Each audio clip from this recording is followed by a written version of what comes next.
am Brandon Zero, senior reporter at Mergers and Acquisitions, and I am joined by David Grain to discuss some of the benefits of DEI. Welcome, David. Thank you for being here. Thank you, Brandon. It's nice to be here with you. I'm curious if you could maybe walk us through some of the benefits of having a diversity, equity, and inclusion strategy for the private equity industry at large. Yeah, so I don't think it's really isolated to the private equity industry. In general, when it comes to making business decisions, it's always been my belief, and I've seen it in practice, where having different perspectives, whether they be on the basis of your skills and experience, your cultural background, your gender, your orientation, provides quite a bit more information for making decisions, identifying opportunities, hedging risks. So it's always been a part of my thinking, wanting to get a different perspective when I want to make a decision, and having as holistic a set of perspectives added to the conversation as possible. Sure. Well, with that in mind, what concrete steps have your organization taken to make that DEI vision more of a reality at the firm level? Yeah, so I would say that it is more of a philosophy than any specific policy. But one of the things that I noticed as I was building the firm, which I started building about 14 years ago, and we became more and more active and the investment team started to grow, is it was a bunch of guys sitting around a table.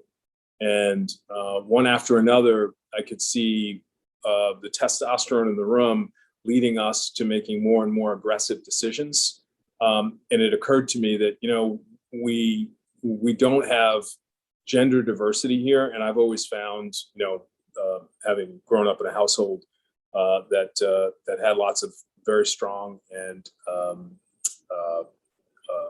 knowledgeable women, that they were more patient, they listened a little bit better, and tended to make better decisions in many cases. So I actively determined that the next hires within the organization, if we're going to hire 10 people, the next 5 need to be women. And I'm serious about it, and I was serious about it. So we took that on, and we're very successful actually in bringing in some terrific professionals that happen to be women.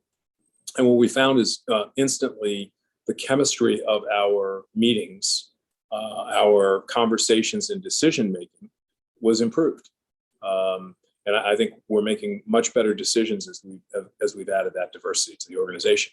Now, at the same time, again, part of the philosophy as opposed to a policy, being African American myself, and knowing the challenges that I faced making progress professionally, I am proactive whenever we're receiving a slate of candidates as we're recruiting, to ask, okay, well, are there any African American, Latinx,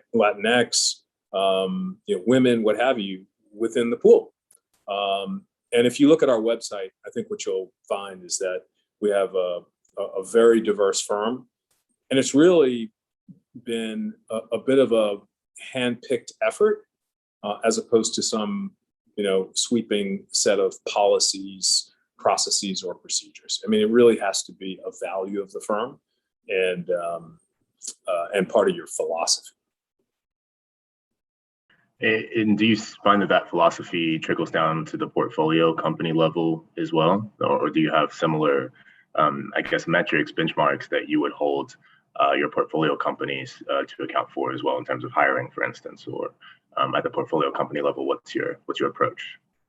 Yeah, it's not radically different. It begins really with governance. So as we stand up a board of a business that we acquire, typically there are 5 to 7 board seats, and we control 3 to 5 of them, depending on how many board seats there are, the majority of them. So again, when slates are put in front of me for board candidates, I ask those very same questions where did we go to find these people?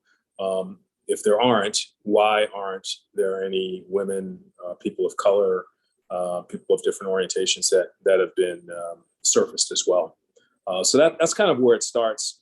And then within the portfolio companies themselves, frequently we change, we have management changes, right? In a couple of our organizations, we needed new sales executives to help us with certain aspects of our business. And here again, whenever there's an opportunity to hire, I always ask the question. And I think what happens is, as the leader of the organization, if it's your philosophy, it begins to seep into the mindsets of your team as you're modeling that behavior, and they start to ask the questions. And of course, in this time of heightened focus on DEI and ESG, we are keeping the data. And one of the things that we've done, which has been very helpful actually with the portfolio companies, is we got involved with Diligence Modern Leadership Program, one of the firms that signed on to be a part of their efforts to diversify the portfolio companies of the private equity industry, particularly the boards. And so we've committed that we're going to find 5 board seats for diverse candidates within our portfolio company, over a period of time.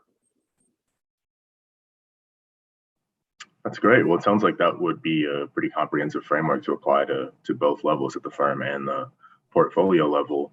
I'm curious, is there anything else that maybe for other, private equity industry participants who are looking to increase their DEI efforts? Anything that I'm maybe not asking about that you think is an important frame to keep in mind, or perhaps a bit of advice to give other firms? Yeah, one of the things that I have heard a lot in my career, not just as a private equity investor, but also when I was in the corporate world, when asked, hey, why aren't there any people that look differentiated? The answer is that we couldn't find them, which, I never believed. And I watched the investment banking industry do a terrific job of bringing in entry-level folks, but those folks were churning out within a very short period of time. So when you looked at the senior ranks of the organizations, and you still look at the senior ranks of the organization, of these organizations, you don't see a lot of diversity at the top. So the solution isn't really just counting the numbers, to say, hey, we've got X percent of diverse people on within our organization, because you can easily stuff the box at the junior levels and not see the meaningful change that you're looking for. If you're looking for a Band-Aid, that works. But if you actually believe that diversity will help you identify opportunities more clearly and identify risks and hedge yourself against those risks more accurately, then you got to put the effort in. Now, I will say that initially it was a challenge.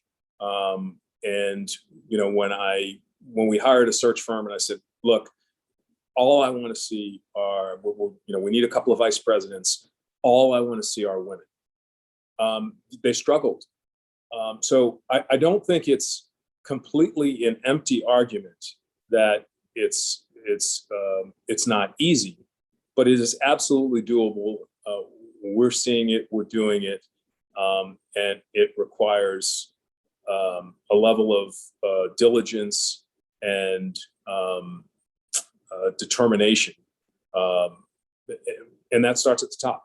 So I insist on it, and there are really no excuses if we can't get it done. Really appreciate the insight, David. Thank you so much for being with Mergers and Acquisitions.